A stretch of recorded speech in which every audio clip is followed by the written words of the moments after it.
5 കൊല്ലം കൂടുമ്പോ തെരഞ്ഞെടുപ്പ് നടന്നാണല്ലോ ഇത് വരുന്നത്. അല്ലാതെ തറവാട്ടിലെ അധികാരി അമ്മാവന്റെ മരുമോനായി എന്ന് പറയുന്ന പോലെ അല്ലല്ലോ. ഈ ചർച്ചകളിലൊക്കെ മുഴുകണ ആളുകളെ നിങ്ങൾ ശ്രദ്ധിച്ചോളൂ, വലതുപക്ഷക്കാരായിരിക്കും പൊതുവിൽ.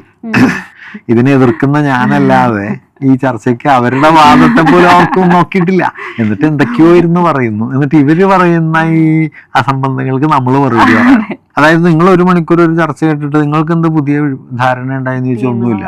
അത് കണ്ടത് അന്ന് ആരാണ് കൂടുതൽ ചീത്ത പറഞ്ഞത്, കൂടുതൽ ഒച്ച ഉണ്ടാക്കിയത്, 5 ഡയലോഗ് പറഞ്ഞ ആരാണ് എന്നതിലാണ് അത് ഇവാലുവേറ്റ് ചെയ്യപ്പെടുന്നത്. അല്ലാതെ ഞാനപ്പോൾ എന്നെ പണ്ട് വളരെ മുമ്പൊക്കെ ഞാൻ ചിലപ്പോൾ ചർച്ചയ്ക്ക് പോകുമായിരുന്നു. വളരെ 10 വർഷമൊക്കെ മുമ്പ്. ഞാൻ 5-8 വർഷമായിട്ട് പോകുന്നേ ഇല്ല. അപ്പം എന്നെ ഇന്നാളൊരാൾ ഒരു ചർച്ചയ്ക്ക് വിളിച്ചു. അപ്പം ഞാൻ പറഞ്ഞു ഞാനില്ല എന്ന് പറഞ്ഞു. അപ്പം എന്താണെന്ന് ചോദിച്ചു എൻ്റെ അടുത്ത്. അപ്പം ഞാൻ പറഞ്ഞു, നിങ്ങളെപ്പോഴെങ്കിലും സൗകര്യപ്പെടുമ്പോൾ BBC-യുടെ മറ്റൊരു ചർച്ച കാണും. അറിയാവുന്ന വിഷയധാരണയുള്ള 4-5 പേര് വന്നിരിക്കുന്നു, അവരതിൻ്റെ വിശദാംശങ്ങൾ പറയുന്നു, ഓപ്പൺ എൻഡഡ് ആയിട്ട് ആ വിഷയം 1 മണിക്കൂർ നിങ്ങൾ കേട്ട് കഴിയുമ്പോൾ നിങ്ങൾക്ക് ധാരാളം പുതിയ തെളിച്ചം കിട്ടും. ഇതുള്ള വെളിച്ചം കൂടി അവസാനിച്ചു പോകുന്നല്ലാതെ ഒന്നും കിട്ടില്ല. അല്ല, അപ്പം മതം എന്ന് പറയുന്നത് നമ്മളെ സംബന്ധിച്ചൊരു ഘട്ടം വരെ ഒരു സോഷ്യൽ എൻഗേജ്മെൻറ്റും സോഷ്യൽ വാല്യൂ ഒക്കെ ആയിരുന്നു. ഇപ്പോൾ കൂടുതൽ റിച്വലായി. ഇപ്പോൾ കുംഭമേള ഒരു 25 കൊല്ലം മുമ്പ് കേരളത്തിൽ ഉണ്ടാവില്ലല്ലോ. ഇപ്പോൾ കുംഭമേളയായി. അങ്ങനെ ഏത് ഭ്രാന്തം നടക്കുന്ന ഒരു സമൂഹമായി. മറുഭാഗത്ത് ഈ സമൂഹം തന്നെയാണ് മറ്റു പല സൂചകങ്ങളിലും അഖിലേന്ത്യാ തലത്തിൽ 1-ാം സ്ഥാനത്തും ഒരുപക്ഷെ ലോക നിലവാരത്തിലുമാണ്. കേരളത്തെ പരമാവധി താറടിച്ച് കാണിക്കാനുള്ള, കേരളത്തെ പറ്റി മറ്റു ജനങ്ങൾക്ക് തെറ്റായ ധാരണകൾ കൊടുക്കുന്ന കേരളം ഇന്ന് ഇന്ത്യയിൽ ഒരു പ്രതിപക്ഷമാണ്.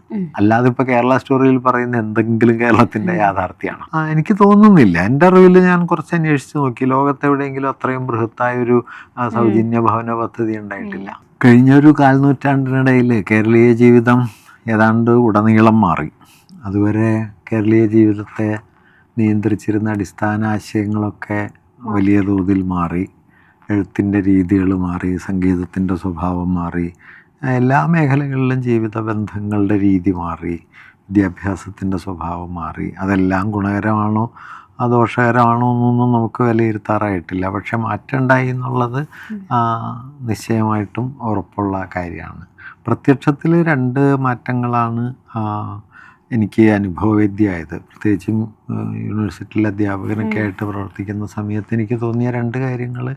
ഒന്ന്, കാര്യങ്ങൾക്ക് കുറെ കൂടി തുറസ്സും സ്വാതന്ത്ര്യവും വന്നു എന്നുള്ളതാണ്. മനുഷ്യബന്ധങ്ങൾ, മനുഷ്യർ ലോകമായിട്ട് ഇടപെടുന്ന രീതി, പഴയ പിടിവാശികളൊക്കെ കുറേ അയയുകയും മനുഷ്യർ ഇപ്പോൾ വസ്ത്രധാരണം, ഭക്ഷണം, പെരുമാറ്റം, സൗഹൃദം, ഇതിലൊക്കെ തുറസ്സുകൾ വന്നു എന്നുള്ളതാണ് പ്രകടമായി കാണുന്ന ഒരു മാറ്റം. അതെല്ലാ മേഖലയിലും വന്നിട്ടുണ്ട്. ഇപ്പോൾ ജെൻഡർ ഡിഫറൻസിനെയൊക്കെ മായ്ച്ചു കളയുന്ന മട്ടിലുള്ള പെരുമാറ്റമൊക്കെ കഴിഞ്ഞൊരു 10 കൊല്ലത്തിനിടയിൽ സ്വാഭാവികമായി വസ്ത്രധാരണത്തിൽ ഒരുപാട് മാറ്റം വന്നു. അങ്ങനെ കുടുംബ ബന്ധങ്ങൾക്ക് ഉള്ളിലും ഒക്കെ കുറേ മാറ്റം വന്നു. അപ്പോൾ അതൊരു പോസിറ്റീവായ കാര്യമായിട്ട് എനിക്ക് തോന്നുന്നു.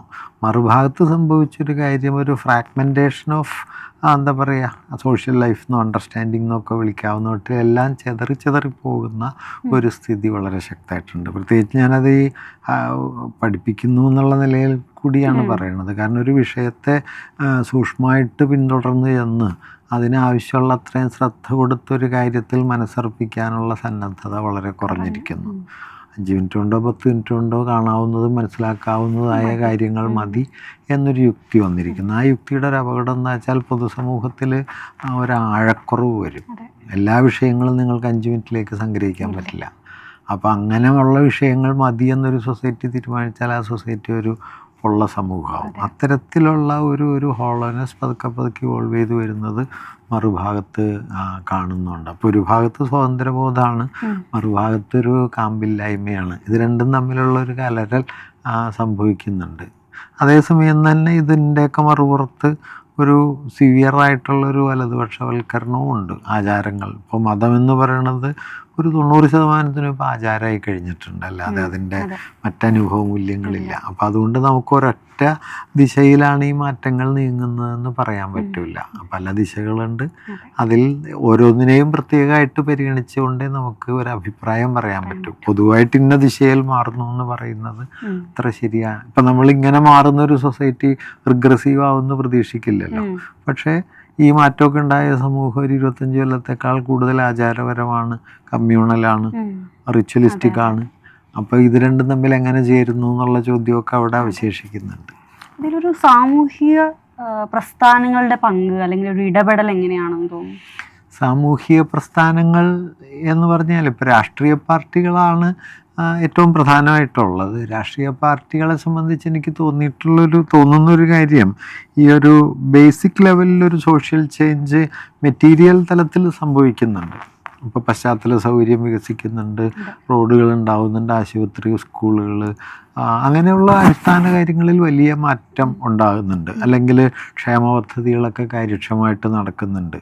അങ്ങനെ നോക്കിയാൽ വളരെ പോസിറ്റീവാണ്. പക്ഷേ ഈ മാറ്റത്തിനനുസൃതമായിട്ടുള്ള ഒരു അവബോധ മാറ്റം ഉണ്ടാവുന്നുണ്ടോ എന്ന് ചോദിച്ചാൽ ഇല്ല.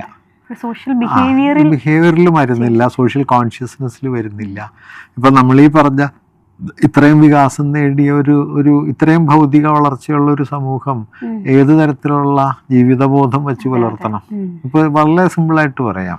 ഇപ്പം നമ്മൾ കേരളത്തെ ഇപ്പോൾ IMR 5 ഇൻഫൻറ്റ് മോർട്ടാലിറ്റി റേറ്റ് 5, അമേരിക്കയിൽ 5.6 അവരുടെ പെർ ക്യാപിറ്റ 92,000 മറ്റാണ്, നമ്മുടെ 3,500. അങ്ങനെ നോക്കുമ്പോൾ നമ്മൾ അവരെക്കാൾ മുകളിലാണ് എന്ന് പറയാം. പല സൂചകങ്ങളിലും വേണമെങ്കിൽ കിട്ടും.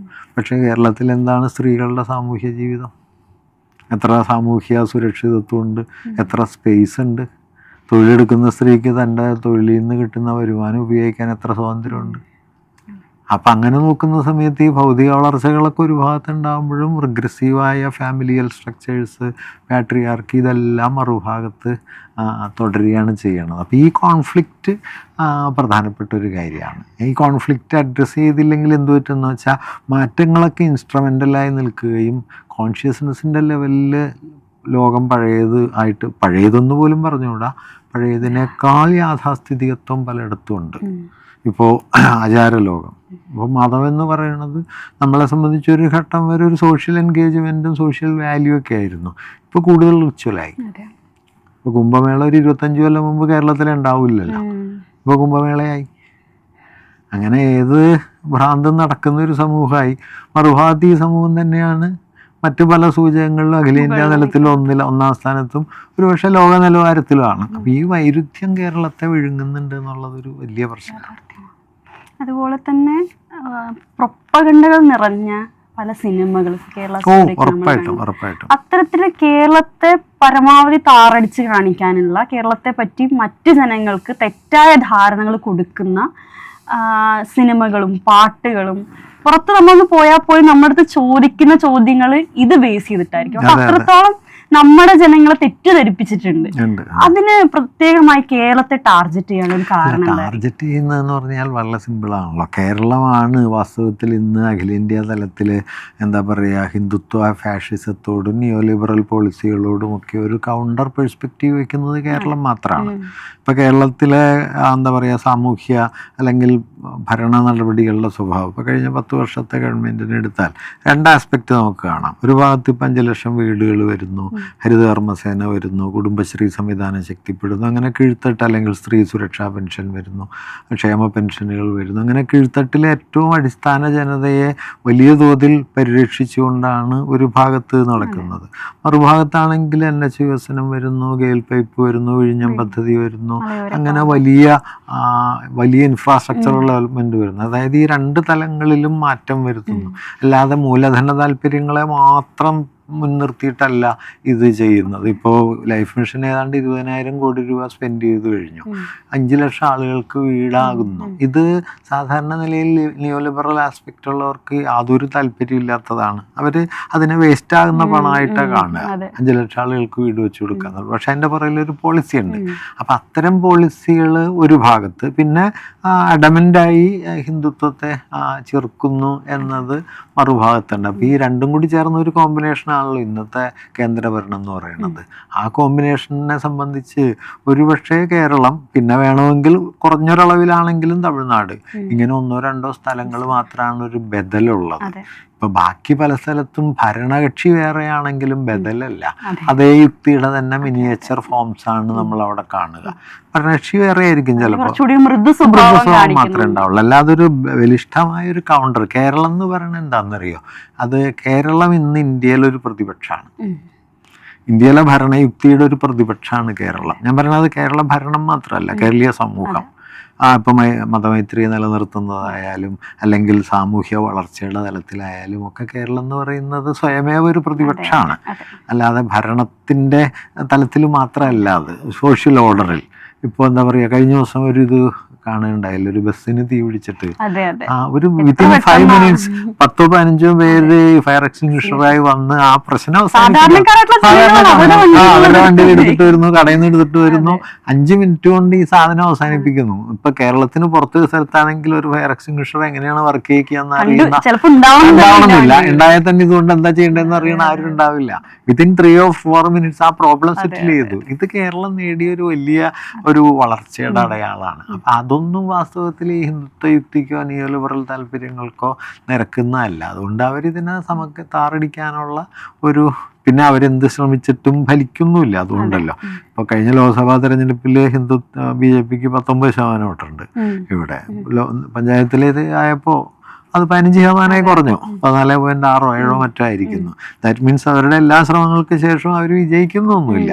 അപ്പം അതൊക്കെ ഉണ്ടാക്കുന്ന അലോസരങ്ങൾ. അല്ലാതെ ഇപ്പോൾ കേരള സ്റ്റോറിയിൽ പറയുന്ന എന്തെങ്കിലും കേരളത്തിൻ്റെ യാഥാർത്ഥ്യമാണ്. അപ്പം ഞാനീ പറഞ്ഞ പാട്രിയാർക്കിയുടെ ചില അംശങ്ങൾ ഇവിടെ ഉണ്ട്, കാസ്റ്റിസത്തിൻ്റെ ചില അണ്ടർ കറൻസ് ഉണ്ട്, ഇതെല്ലാം നമുക്ക് പറയാം. അല്ലാതെ വ്യൂ ഒഴിക്കാനായിട്ട് ആളുകളുടെ മുമ്പിൽ കുത്തിക്കയറ്റുന്നു എന്നൊക്കെ പറഞ്ഞാൽ ഇങ്ങനെയൊന്നുമില്ലല്ലോ, ഒന്നുമില്ല. അതെല്ലാം തീർത്തും അസംബന്ധമാണ്. ഇപ്പം ജാതി പോലും ഇന്നർ ലെവലിൽ വർക്ക് ചെയ്യുന്നു എന്നല്ലാതെ പ്രത്യക്ഷമായൊരു ജാതി മർദ്ദനം നമുക്ക് കേരളത്തിൽ നിന്ന് കാണില്ല. നോർത്ത് ഇന്ത്യയിൽ കാണുന്ന, ഇവൻ തമിഴ്നാട്ടിലുള്ളത് പോലും. അപ്പം ആളുകൾക്ക് വഴി നടക്കാൻ പറ്റാതെ മതിൽ കെട്ടിത്തിരിക്കുന്നത് ഇപ്പോഴും അവിടെ ഉണ്ട്. കേരളത്തിൽ ഇപ്പൊ നിങ്ങൾക്ക് അങ്ങനെ ഒന്നും ആലോചിക്കാൻ പറ്റില്ലല്ലോ. ഏതെങ്കിലും ഒരു വഴി ജാതിയുടെ പേരിൽ കെട്ടിത്തിരിക്കുക എന്നുള്ളത് കേരളത്തിൽ ഒരാൾ ആലോചിക്കുക പോലും ഇല്ല, ചെയ്യില്ല എന്നല്ല, ആലോചിക്കാൻ പോലും പറ്റില്ല. അപ്പൊ ഇത് തകർക്കുക എന്നുള്ളത് അവരുടെ ഒരു ലാർജർ അജണ്ടയാണ്. അത് കേരളത്തിലെ ആളുകൾ അങ്ങനെ വിശ്വസിക്കുന്നൊന്നുമില്ല. പക്ഷെ കേരളത്തിന് പുറത്തതിന് ഫലമുണ്ട്, ഇമ്പാക്റ്റ് ഉണ്ട്. ഇത് വസ്തുതയാണെന്ന് കരുതുന്നത് ധാരാളം പേർ കേരളത്തിന് പുറത്തുണ്ട്. കഴിഞ്ഞൊരു 10 വർഷത്തെ ഒരു മാറ്റം എടുത്താൽ ഒരു അഭൂതപൂർവമായിട്ടുള്ള മാറ്റമാണ് വിദ്യാഭ്യാസ മേഖലയിലായിക്കോട്ടെ ആരോഗ്യ മേഖലയിലായിക്കോട്ടെ ഒക്കെ ഉണ്ടായിട്ടുള്ളത്. ആ ഒരു മാറ്റത്തെ, ഒരു ഓൾറൗണ്ട് ആ ഒരു ഡെവലപ്മെൻറ്റിനെ, ഒരു ഗ്രോത്തിനെ എങ്ങനെ നോക്കിക്കാണാം? ഞാനിപ്പോൾ കുറച്ചു മുമ്പ് പറഞ്ഞൊരു കാര്യം അതാണ്. കേരളത്തിൽ കഴിഞ്ഞ 10 വർഷം ഉണ്ടായ വളർച്ചയുടെ ഏറ്റവും പ്രധാനപ്പെട്ട ഒരു ആസ്പെക്റ്റായിട്ട് എനിക്ക് തോന്നുന്നത് അതിനൊരു ഹോളിസ്റ്റിക് വിഷൻ ഉണ്ട്, ഒരു സമഗ്ര സ്വഭാവമുണ്ട്. അപ്പോൾ സാധാരണ വികസനം എന്ന് പറയുമ്പോൾ ലിബറൽ സൂചികയിൽ മാത്രമാണ്. സൂചികയിൽ മാത്രം എന്ന് പറയുമ്പോഴും ഇപ്പോൾ പശ്ചാത്തല സൗകര്യ വികസനം എല്ലാവരും അതിനെ അപ്രീഷിയേറ്റ് ചെയ്യും. നല്ല റോഡുകളുണ്ടായി, അല്ലെങ്കിൽ പൈപ്പ് ലൈൻ വന്നു, വിഴിഞ്ഞം പദ്ധതി വന്നു. അതിൻ്റെ ഒരു ഇതെന്ന് പറഞ്ഞു കഴിഞ്ഞാൽ സ്വഭാവം എന്ന് പറഞ്ഞാൽ അതൊരു വൻകിട വികസനമാണ്. അതൊരു കോടിക്കണക്കിന് റുപ്യ, ആയിരക്കണക്കിന് കോടി റുപ്യ ചിലവാക്കിക്കൊണ്ട് ഓരോ പദ്ധതികൾ നടപ്പാക്കിയെടുക്കുകയാണ്. അത് അനിവാര്യവുമാണ്, ഒരു സമൂഹത്തിൻ്റെ വളർച്ചയിൽ അത് അനിവാര്യമാണ്. അതേസമയം കേരളത്തിലുണ്ടായൊരു മറുപുറം എന്താന്ന് പറഞ്ഞു കഴിഞ്ഞാൽ 62 ലക്ഷം പേർക്ക് ക്ഷേമ പെൻഷൻ ഉണ്ട്, 30 ലക്ഷത്തിലധികം സ്ത്രീകൾക്ക് സ്ത്രീ സുരക്ഷാ പെൻഷൻ ഉണ്ട്.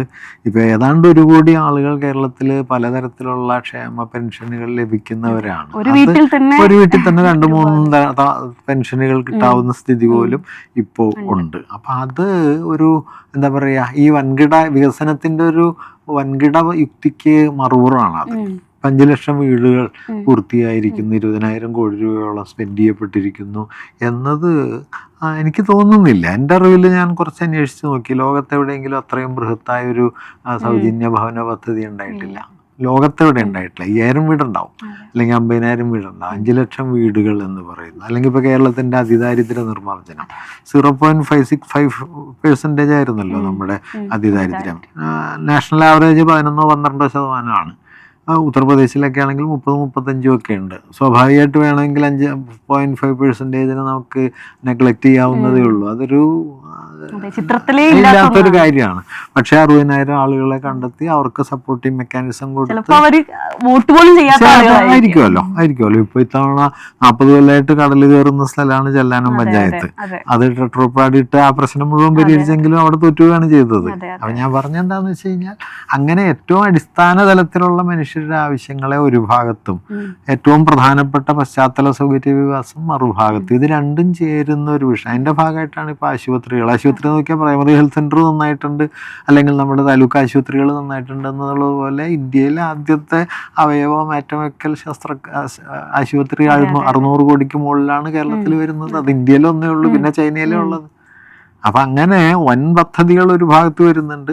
ഏറ്റവും കീഴ്ത്തട്ടില്ല റോഡുകളും പാലങ്ങളും ആശുപത്രികളും സ്കൂൾ കെട്ടിടങ്ങളും പെൻഷനും ഒക്കെ ആയിട്ട് 2 തലങ്ങളും ഉണ്ട്. അപ്പം ഈ 2 അറ്റങ്ങളും ഒരുപോലെ പരിഗണിക്കപ്പെട്ടു എന്നുള്ളത് ഒരുപക്ഷെ കഴിഞ്ഞ 10 വർഷത്തെ വികസന പ്രക്രിയയുടെ വളരെ പ്രധാനപ്പെട്ട ഒരു ആസ്പെക്റ്റ് ആയിട്ടാണ് ഞാൻ കാണുന്നത്. പിന്നെ ഒരു കാര്യം, നമ്മുടെ സോഷ്യൽ ഹാർമണിക്ക് കാര്യമായ കോട്ടമൊന്നും ഉണ്ടായില്ല.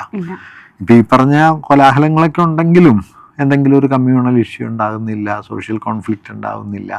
അതൊരു സൊസൈറ്റി എന്നുള്ള നിലയ്ക്ക് നമ്മളെ സംബന്ധിച്ച് അഭിമാനകരമായ ഒരു കാര്യമാണ്. ഞാൻ ഇന്നാളൊരു പ്രസംഗത്തിൽ പറഞ്ഞു, ഈ 5 ലക്ഷം വീടുകൾ വച്ചു കൊടുത്തൊരു സമൂഹത്തിലെ അംഗമാണ് ഞാൻ എന്നത് നമുക്ക് അഭിമാനം തരേണ്ട കാര്യമാണ്. അല്ലാതെ മംഗലാംകുന്ന് കേശവൻ നിങ്ങളുടെ പഞ്ചായത്തിൽ എഴുന്നള്ളിക്കാൻ വന്നു എന്നുള്ളതല്ല നിങ്ങളെ ആനന്ദം കൊള്ളിക്കേണ്ടത്, മറിച്ച് ഇത് നിങ്ങളെ ആനന്ദം കൊള്ളിക്കണം.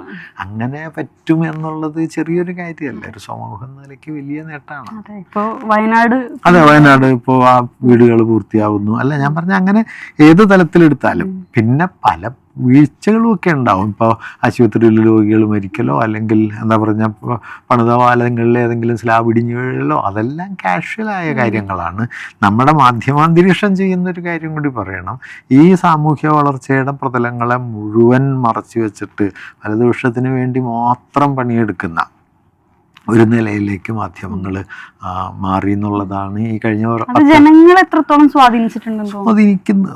100% പറയുന്നില്ല, ബട്ട് സ്വാധീനിക്കുന്നില്ല എന്ന് പറയാൻ പറ്റില്ല. മാധ്യമങ്ങളുടെ പ്രവർത്തനത്തിലുള്ളൊരു പ്രശ്നം എന്താണെന്നറിയോ? ഞാൻ വേറൊരു നിലയിൽ കൂടി പറയാം. അതായത് വലതുപക്ഷ ആശയങ്ങളെ പ്രചരിപ്പിക്കുന്നു എന്നത് മാത്രമല്ല, മറിച്ച് നമ്മുടെ മൊത്തം വിചാര രീതിയെ തന്നെ വലതുപക്ഷവൽക്കരിക്കുന്നുണ്ട്. ഉദാഹരണത്തിന് നമ്മുടെ ടെലിവിഷൻ ചർച്ചകളൊക്കെ നോക്കിക്കഴിഞ്ഞാൽ അന്യോന്യമുള്ള ഈ തർക്കങ്ങളും ചീത്തവിളികളും എന്നല്ലാതെ നിങ്ങൾക്കൊരാശയത്തെയോ വസ്തുതയോ സൂക്ഷ്മമായിട്ട് മനസ്സിലാക്കാൻ പറ്റില്ല. നിങ്ങളിപ്പോൾ അതെ അതായത് നിങ്ങൾ 1 മണിക്കൂർ ഒരു ചർച്ച കേട്ടിട്ട് നിങ്ങൾക്ക് എന്ത് പുതിയ ധാരണ ഉണ്ടായെന്ന് ചോദിച്ചാൽ ഒന്നുമില്ല. അയ കണ്ടത് അന്ന് ആരാണ് കൂടുതൽ ചീത്ത പറഞ്ഞത്, കൂടുതൽ ഒച്ച ഉണ്ടാക്കിയത്, 5 ഡയലോഗ് പറഞ്ഞ ആരാണ് എന്നതിലാണ് അത് ഇവാലുവേറ്റ് ചെയ്യപ്പെടുന്നത്. അല്ലാതെ ഞാനപ്പോൾ പണ്ട് വളരെ മുമ്പൊക്കെ ഞാൻ ചിലപ്പോൾ ചർച്ചയ്ക്ക് പോകുമായിരുന്നു, വളരെ 10 വർഷമൊക്കെ മുമ്പ്. ഞാൻ 5-8 വർഷമായിട്ട് പോകുന്നേ ഇല്ല. അപ്പം എന്നെ ഇന്നാളൊരാൾ ഒരു ചർച്ചയ്ക്ക് വിളിച്ചു. അപ്പം ഞാൻ പറഞ്ഞു ഞാനില്ല എന്ന് പറഞ്ഞു. അപ്പം എന്താണെന്ന് ചോദിച്ചു എൻ്റെ അടുത്ത്. അപ്പം ഞാൻ പറഞ്ഞു, നിങ്ങളെപ്പോഴെങ്കിലും സൗകര്യപ്പെടുമ്പോൾ BBC-യുടെ മറ്റൊരു ചർച്ച കാണും, അറിയാവുന്ന വിഷയധാരണയുള്ള 4-5 പേര് വന്നിരിക്കുന്നു, അവരതിൻ്റെ വിശദാംശങ്ങൾ പറയുന്നു, ഓപ്പണൻറ്റഡായിട്ട് ആ വിഷയം 1 മണിക്കൂർ നിങ്ങൾ കേട്ട് കഴിയുമ്പോൾ നിങ്ങൾക്ക് ധാരാളം പുതിയ തെളിച്ചം കിട്ടും. ഇതുള്ള വെളിച്ചം കൂടി അവസാനിച്ചു പോകുന്നല്ലാതെ ഒന്നും കിട്ടില്ല. നമ്മൾ കുറെ കൂടി വിദ്വേഷത്തിലേക്കും ആരോടുള്ള പകയിലേക്കും ഒക്കെ എത്തിച്ചേരുന്നു എന്നുള്ളത്. ഇപ്പം ഞാൻ കരുതുന്നത് കേരളത്തിൽ സെൻസിബിളായ വലിയൊരു വിഭാഗം ആളുകൾ ഇപ്പോൾ ടെലിവിഷൻ കാണൽ നിർത്തിയിട്ടുണ്ട്. എനിക്ക് തന്നെ അറിയാവുന്ന, ഞാനിപ്പോൾ ഇത് കണ്ടിട്ട് എത്രയോ വർഷങ്ങളായി. എന്നെ പോലെ എത്രയോ പേര് നിർത്തിയിട്ടുണ്ട്. നമ്മളിപ്പോൾ സാമൂഹ്യ താല്പര്യം ഇല്ലാത്തവരല്ല, സാമൂഹ്യ കാര്യങ്ങളിൽ താല്പര്യമുണ്ട്, രാഷ്ട്രീയ ബന്ധങ്ങളുണ്ട്, പ്രവർത്തനമുണ്ട്, എന്നാൽ പോലും ഇത് നോക്കണം എന്ന് തോന്നുന്നില്ല. അപ്പം ഇതെന്താണെന്നറിയോ? ഇത് കാണുന്ന ഒരു സമൂഹത്തെ ഉണ്ടാക്കും. ഈ സമൂഹം എന്ന് പറയുന്നത് അവർ സ്വയം വിജ്ഞരാണ് എന്ന് ധരിക്കുകയും അവർക്ക് സോഷ്യൽ അണ്ടർസ്റ്റാൻഡിങ് ഉണ്ട് എന്ന് ധരിക്കുകയും അവരുടെ സോഷ്യൽ അണ്ടർസ്റ്റാൻഡിങ് വാസ്തവത്തിൽ ഈ ചീത്തവിളിയും തർക്കങ്ങളും ഒക്കെ ആയിട്ട് മാറുകയും ചെയ്യും. ഫലത്തിൽ ഇതൊരു റൈറ്റ് ടേൺ ഉണ്ടാക്കും. ഞാൻ പറയുന്നത് റൈറ്റിസ്റ്റ് പൊളിറ്റിക്സ് തന്നെ വഴി റൈറ്റ് പൊളിറ്റിക്സിനെ സപ്പോർട്ട് ചെയ്യൽ മാത്രമല്ല, എന്നുള്ള ചിന്തയെ തന്നെ, നമ്മുടെ ആലോചനയെ, സോഷ്യൽ ഡിസ്കോഴ്സിനെ മൊത്തം വലതുപക്ഷത്തേക്ക് തിരിച്ചുവിടാം. അതിനുള്ള ഏറ്റവും നല്ല ഉപാധിയായിട്ട് ഇപ്പോൾ ഈ മാധ്യമങ്ങൾ മാറിയിട്ടുണ്ട്. അപ്പോൾ അതുകൂടി നമ്മൾ അത് വേണ്ട അളവിൽ വാസ്തവത്തിൽ ഇന്നും ചലഞ്ച് ചെയ്യപ്പെട്ടിട്ടില്ല എന്നൊരു തോന്നല എനിക്കുള്ളത്. വാസ്തവത്തിൽ പറ്റൂല്ല എന്ന് പറഞ്ഞുകൂടാ, ഇത്തരത്തിലുള്ള ചർച്ച ബഹിഷ്കരിക്കുകയാണ് വേണ്ടതെന്നാണ് എൻ്റെ ഒരു അഭിപ്രായം. അത് ഫലിക്കുമെന്ന് എനിക്കറിഞ്ഞൂടാ. പക്ഷേ ഇത് എന്തായാലും ഇതിൽ പങ്കെടുക്കണോണ്ട് ഫലമൊന്നും ഇല്ല എന്നൊരു തോന്നൽ എനിക്കുണ്ട്. മറുഭാഗത്ത് ഫലിക്കുമെന്നറിയില്ല.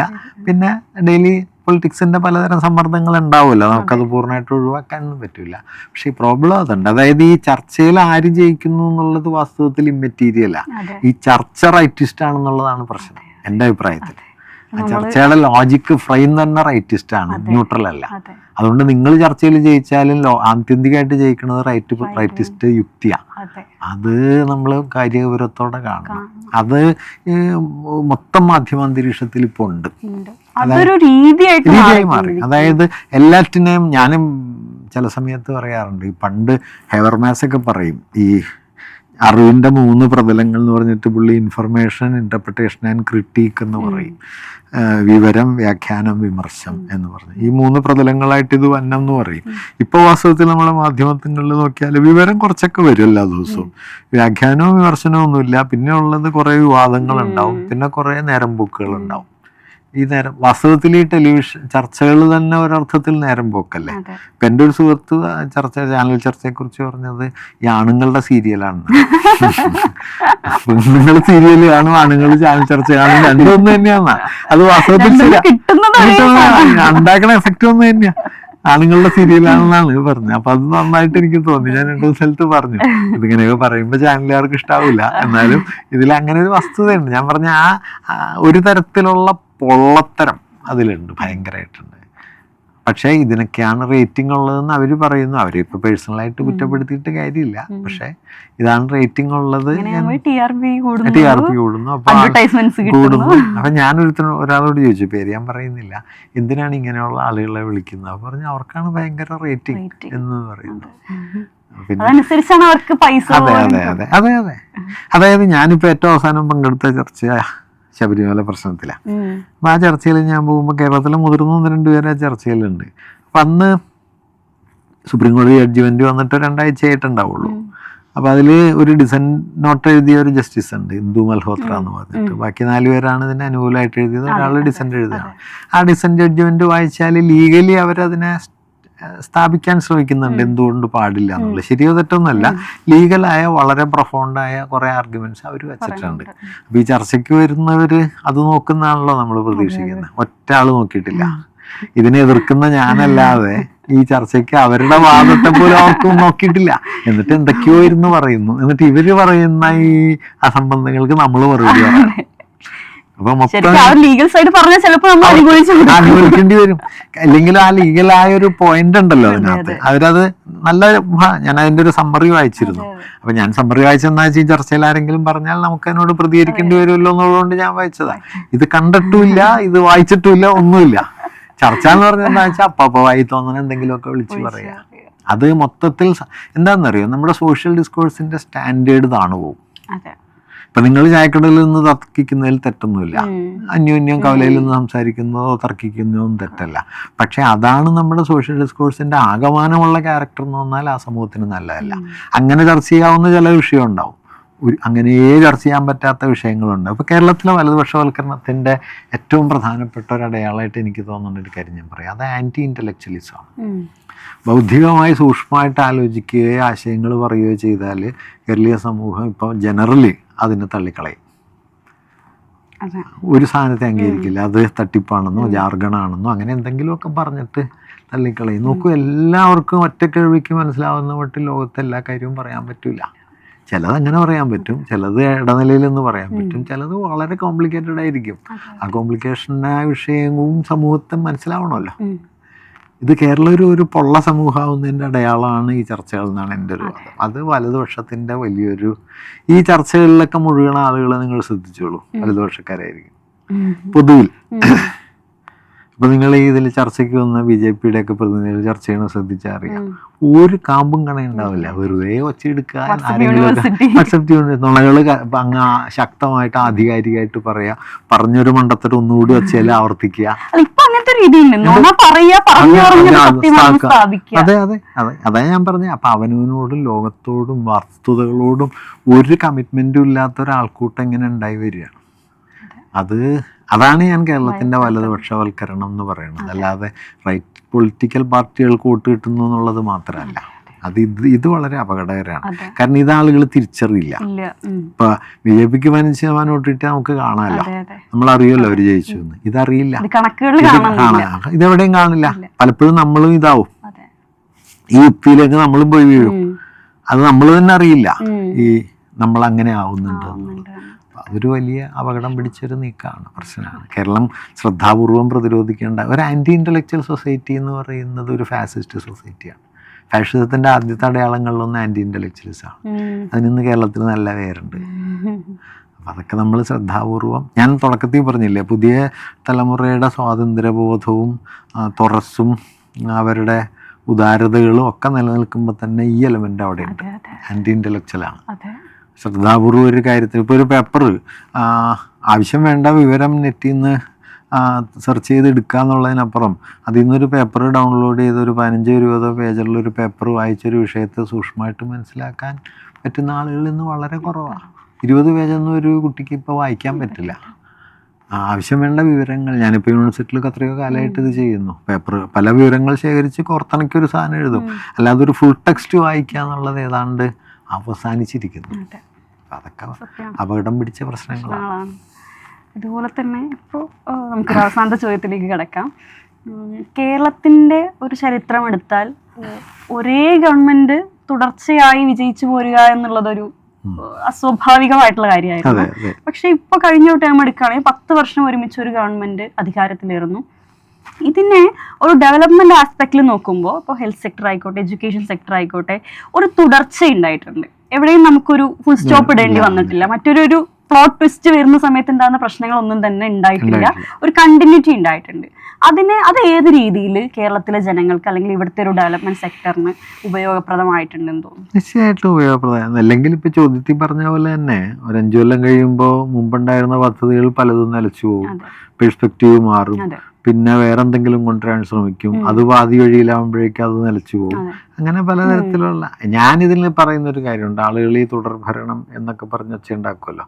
അപ്പം ഞാൻ പറയണ എൻ്റെ ഒരു വാദം എന്താ വെച്ചാൽ, ഒരു ട്രൂലി ലെഫ്റ്റായ ഒരു പൊസിഷൻ എന്താണെന്ന് വെച്ചാൽ ഭരണവും ഒരു നിലയിലുള്ള സമരം തന്നെയാണ്. ഇപ്പം കേരള ഭരണം എന്ന് പറയുന്നത് ഇന്ന് ഇന്ത്യയിൽ നിലനിൽക്കുന്ന നിയോ ലിബറൽ കമ്മ്യൂണൽ ഭരണത്തിനെതിരായ ഒരു സമരമുഖമാണ്. അല്ലാതെ അതൊരു ഭരണം മാത്രമല്ല. ഇപ്പോൾ നമ്മുടെ ഇത്രയും സാമ്പത്തിക അടിച്ചമർത്തലുള്ളപ്പോൾ, ഇത്രയും കമ്മ്യൂണലൈസേഷൻ നടക്കുമ്പോൾ അതിനെ ചെറുക്കുന്നു എന്നുള്ളതൊരു സമരം കൂടിയാണ്, അല്ലാതെ ഇതൊരു ഭരണം മാത്രമല്ല. അപ്പോൾ ഈ ഭരണം മാത്രമാണെന്നുള്ളത് വാസ്തവത്തിൽ ഭരണത്തെക്കുറിച്ചുള്ള ഒരു വലതുപക്ഷ ധാരണയും കൂടിയാണ്. ഭരണത്തിലൊരു സമരതന്ത്രമുണ്ട്, അല്ലെങ്കിൽ സമരം എന്ന് വിളിക്കാവുന്നുണ്ട്. ഇപ്പോൾ ക്യൂബ കാസ്ട്രോ 10-30 കൊല്ലം ഭരിച്ചു.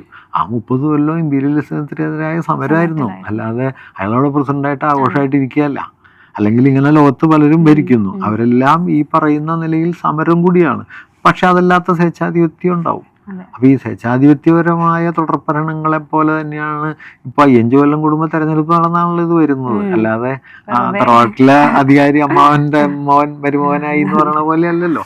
ഇതിലൊരു പ്രോസസ്സ് ഉണ്ടല്ലോ.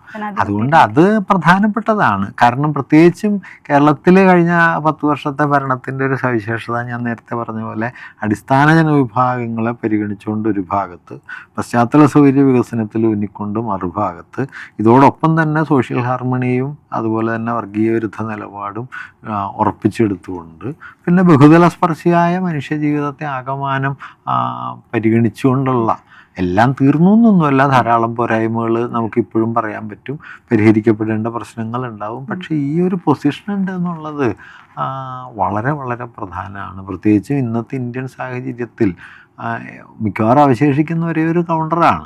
അപ്പോൾ ആ കൗണ്ടർ വളരെ പ്രധാനമാണ്. അത് തുടരേണ്ടതിന് ആ നിലയ്ക്ക് ആവശ്യമുണ്ട്. ഞാനതിനെ കാണുന്നത് വെച്ചാൽ, ഈ ഭരണം ഭരണമില്ലായ്മ എന്നുള്ളതിനപ്പുറം ഭരണത്തിനൊരു സമര എന്നതിൻ്റെ ഉള്ളടക്കം ഉണ്ടാവാം. എല്ലാ ഭരണത്തിനും അല്ല, ചില ഭരണത്തിന് അങ്ങനെ ഉണ്ടായിരുന്നു ഈ കഴിഞ്ഞ 10 വർഷം എന്നാണ് ഞാൻ കരുതുന്നത്. കാരണം അത്രയും പ്രയാസകരമായ സാഹചര്യങ്ങളിലാണല്ലോ ഇത് മുമ്പോട്ട് പോയത്. ഇപ്പോൾ കേരളത്തിൻ്റെ കീഴ്ത്തട്ട് വികസനത്തിൽ, അടിത്തട്ട് വികസനത്തിൽ ഇപ്പോൾ 1,10,10,000 കോടിയോളം രൂപ ചിലവായി കഴിഞ്ഞു കിഫ്ബി വഴി. നമ്മുടെ ആശുപത്രികൾ, നമ്മുടെ വിദ്യാലയങ്ങൾ, ഇതെല്ലാം ഒരു കൗണ്ടർ യുക്തിയാണല്ലോ. ഇപ്പോൾ കേരളത്തിലെ പൊതുവിദ്യാലയത്തിൽ കുട്ടികൾക്ക് ലഭിക്കുന്ന പശ്ചാത്തല സൗകര്യം, ഹൈടെക് ക്ലാസ് മുറികൾ, കമ്പ്യൂട്ടർ എഡ്യൂക്കേഷൻ, അവരുടെ സ്കൂൾ ബസ്, ഉച്ചഭക്ഷണം, ഇത്രയും സൗകര്യങ്ങളൊക്കെ കേരളത്തിന് പുറത്ത് നിങ്ങൾക്കൊരു സ്കൂളിൽ ലഭിക്കണമെങ്കിൽ ചുരുങ്ങിയത് ഒരു 1,000-1,500 രൂപ പ്രതിമാസം ഫീസ് കൊടുക്കാൻ പറ്റുന്നൊരു സ്കൂളിലല്ലാതെ ഇതൊന്നും പ്രതീക്ഷിക്കാൻ പറ്റില്ല.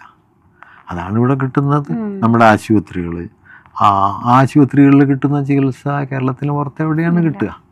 PHCകളും ഉള്ളത്. ഞാനിപ്പോൾ അടുത്തിടയ്ക്ക് എറണാകുളത്ത് കാത്ത് ലാബിൽ, ജനറൽ ഹോസ്പിറ്റലിൽ ഞാൻ ആൻജിയോപ്ലാസ്റ്റി ചെയ്യുന്നുണ്ടായി.